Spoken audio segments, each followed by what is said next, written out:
मुख्यमंत्री योजना दूत भरती 2024 50,000 जागांसाठी नोकरी।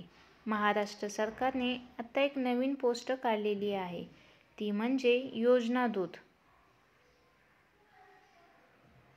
या पदाचा आणि या पदांतर्गत एकूण महाराष्ट्रामध्ये 50,000 जागांची भरती निघालेली आहे। या योजनेमुळे तरुणांना रोजगाराची संधी मिळणार आहे। प्रत्येक गावात म्हणजे जिल्ह्यातल्या प्रत्येक तालुक्यातील प्रत्येक गावात तुम्हाला नोकरी मिळून जाणार आहे। आता या भरतीसाठी तुम्हाला कोणकोणते कागदपत्रे लागणार आहे, शैक्षणिक पात्रता काय राहील, नक्की याची निवड प्रक्रिया कशी असणार आहे, संपूर्ण माहिती आपण सविस्तरपणे मांडण्यात आलेली आहे। या नोकरीमुळे युवकांना प्रत्येक महिन्याला पगार सुद्धा दिला जाणार आहे।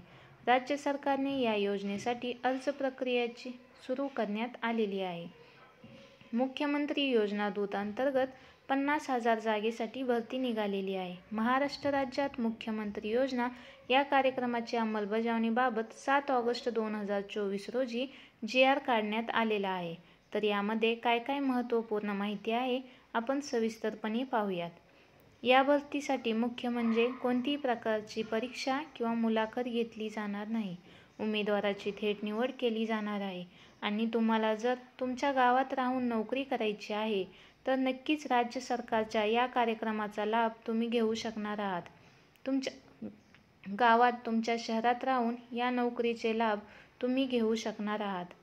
महाराष्ट्र सरकारने महाराष्ट्र शासनाच्या कौशल्य रोजगार उद्योजकता व नाविन्यता विभाग आणि मुख्यमंत्री जनकल्याण कक्ष यांच्यामार्फत संयुक्तपणे मुख्यमंत्री युवा प्रशिक्षण योजना राबविण्यास संदर्भात दिनांक 9 जुलै 2024 शासन निर्णय मान्यता देण्यात आलेल्या आणि सदर शासन निर्णयातील परिच्छेदानुसार महाराष्ट्र शासनाच्या विविध योजनांचा प्रचार जास्तीत जास्त नागरिकांना लाभ पोहोचवण्यासाठी 50,000 योजना दूत नेमण्यास मान्यता देण्यात आलेली आहे। तर योजनांचा प्रचार करणे, प्रसिद्ध करणे, जास्तीत जास्त नागरिकांना याचा लाभ पोहोचवणे हे योजना दूत या पदाचं काम राहणार आहे। मुख्यमंत्री योजना दूत वेतन श्रेणी व सविस्तर माहिती। महाराष्ट्र सरकारने महाराष्ट्रातील नागरिकांना नवनवीन योजनांची सुविधा केलेली आहे, पण त्याबद्दल जास्त माहिती नसल्यामुळे नागरिकांपर्यंत या योजनेचा लाभ घेता येत नाही। या योजनेचा लाभ घेण्यासाठी महाराष्ट्र सरकारने राज्यातून 50,000 युवकांना निवडण्याचा निर्णय घेतला आहे। त्यांना नोकरी देण्याचे निर्णय घेतलेला आहे। या युवकाचे काम काय असणार आहे?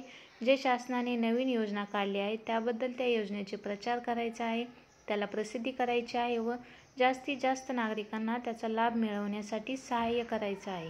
ग्रामीण भागात एका ग्रामपंचायतीसाठी एक योजना दूत असेल आणि शहरी भागात 50,000 ज्या ठिकाणी लोकसंख्या राहील त्या 50,000 लोकांसाठी एक योजना दूत असेल।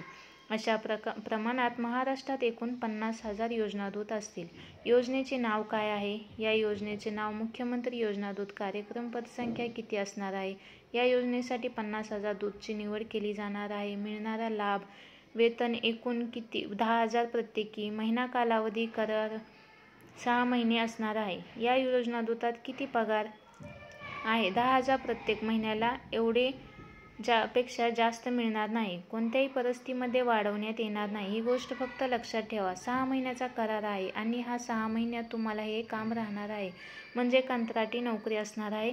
या नोकरीमुळे जे उमेदवार नोकरी करणार आहेत त्यांना कोणत्याही सरकारी सुविधांचे लाभ घेता येणार नाहीत। हे सर्व माहिती अर्जदारांनी नोंद घेणे आवश्यक आहे। ठिकाणी ठरवून दिलेली कामे हे करणे बंधनकारक आहे। उमेदवारीने म्हणजेच योजना दूतांनी राज्य सरकारने जे विविध योजना सुविधा उपलब्ध केली आहे त्या संदर्भात प्रचार करणे, घरोघरी जाऊन सर्वांना माहिती देणे हे प्रयत्न करावे लागणार आहेत। प्रत्येक दिवशी जे काम केले गेलेले आहे ते सर्व माहिती तुम्हाला म्हणजेच योजना दूताला ऑनलाईन पद्धतीने अपलोड करावे लागणार आहे। शेवटचं आणि महत्त्वाचं म्हणजे ज्या योजना दूताला नेमलं आहे त्यांनी स्वतः जबाबदारीने सर्व काम करावे लागणार आहे व कोणत्याही स्वार्थासाठी किंवा स्वतःच्या फायद्यासाठी त्याचा उपयोग न करता जनकल्याणासाठी उपयोग होईल असे काम करायचे आहे व कोणतेही गैरवर्तन देखील करणार नाहीत। असे निदर्शनास आल्यास त्याच्याबरोबर करण्यात आलेली सर्व कामे त्याच्या हातातून काढून घेतली जातील। योजनाशी संबंधित अधिक माहितीसाठी तुम्ही ही सरकारी नोकरीची अधिसूचना पाहू शकता। कृपया ही रोजगार बातम्यांची माहिती तुमच्या मित्रांसोबत